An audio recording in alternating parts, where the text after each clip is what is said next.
You're watching New Car Spin. I'm your host Brian, and this here is the Lexus NX450h Plus all-wheel drive. Yep, there you go. Take a photo of that for the thumbnail. Done. This is I'm not going to label it a terrible car. It's a hybrid. It's a plug-in hybrid. It's an EV. Combined horsepower 304 and electric range of 37 miles.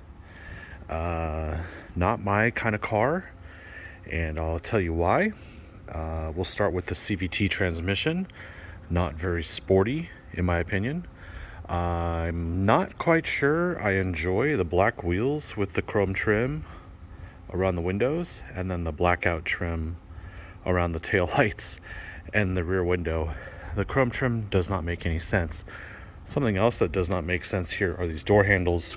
They're electric, so you press the button and the door opens, but the door handle doesn't actually pull. And then there's this weird thing built in here, which I'll explain in a second. There we go. That piece right there is like a manual release for the door as well, which is obviously very hard to get open, and I don't want to break it, but basically the doors are electrically operated. And this should give you a hint of who this car is for. Because we don't have a regular door pull, you might break a nail. So the idea is that you push this button, and that's how you get out. Interestingly too is the door lock buttons. You cannot operate them while the car is in motion. So if you ever, ladies, if you ever end up in one of these cars with an Uber driver driving and you're in the back, just know that the door locks won't work while the driver's driving, and you cannot open the door while the driver's driving. Unless you, and this is dumb too, we have these stickers here, which obviously can be removed, but you wouldn't know as you keep trying to get out of the back of the car while it's in motion. You know, you're going to do your infamous open the door, duck and roll kind of thing. You couldn't do that unless you pulled on this handle, and then it says there you have to pull on it twice. So just keep that in mind when you're doing your fancy exit, that if this is an Uber, just go ahead and pass it by. But this kind of door design here is what I'm really stuck on, because the sticker price of this car is outrageous. When I'm in here, and yes, I'm on the passenger side, there's this wood-like trim, open pour. There's a lot of plastic around here, and there's just a big sea of, I don't know what you would call this. It's dash, obviously, but the texture itself, it's a soft texture, but I just see a lot of plastic in here. There's no real metal at all. None of it's metal, it's all plastic.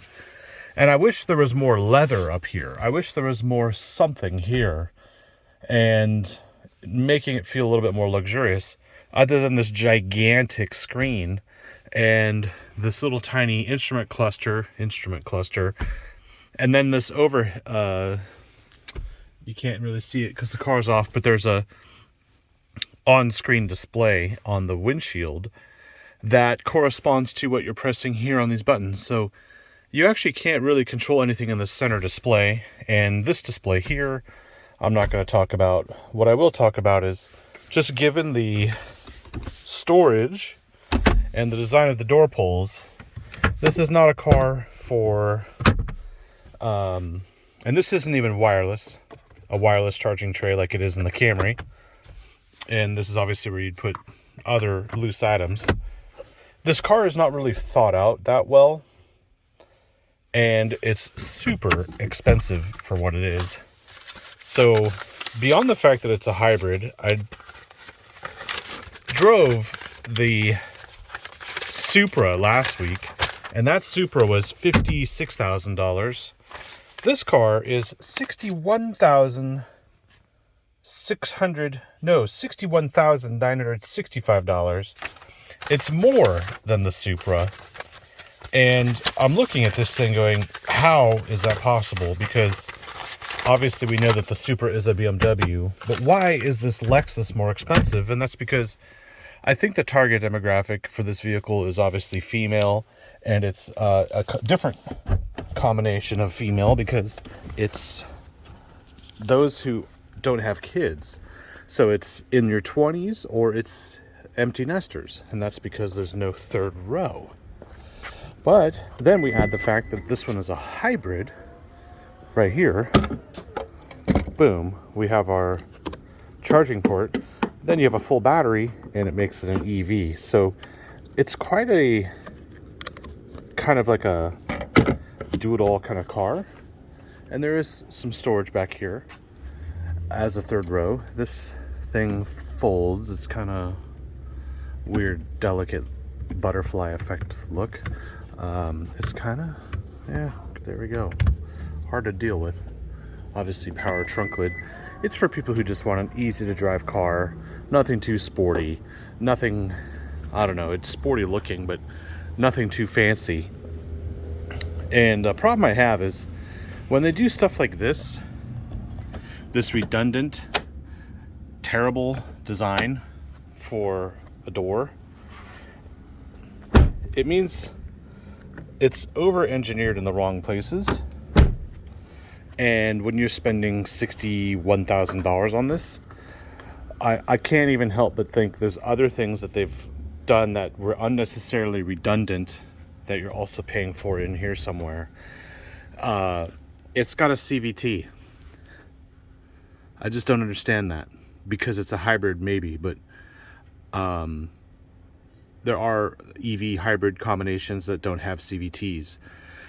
There are $60,000 cars that have a much better interior than this. And yeah, I'm giving Lexus a hard time for this car because this is not a $60,000 car, period. It's not. It just isn't. And I think if you had one of these and you leased it and you've got your $700 or $600 car payment because it's a $60,000 car, God, life's crazy, you know? But I'm just looking at this from the perspective of, I wouldn't even let my mom buy one. She doesn't need anything like this. So all of this design is really just, it looks like it's been rushed to market to hit a demographic. And that demographic was put into a focus group, and the focus group said, yeah, I like it. But the reality is, when it all comes together, they haven't addressed any of the issues with the NX. It has a lot of squat and dive, meaning when you accelerate, the rear end squats down. When you brake hard, the front end goes down. It's got a lot of body roll. They did not address any of the driving dynamics of this vehicle. And it's 0 to 60 in 6 seconds, so it's not exactly sporty. There are a lot of competition vehicles out there, like the Mercedes or the BMW, the Acura RDX A-Spec, that cost less and are much better than this. So there you go, the Lexus NX.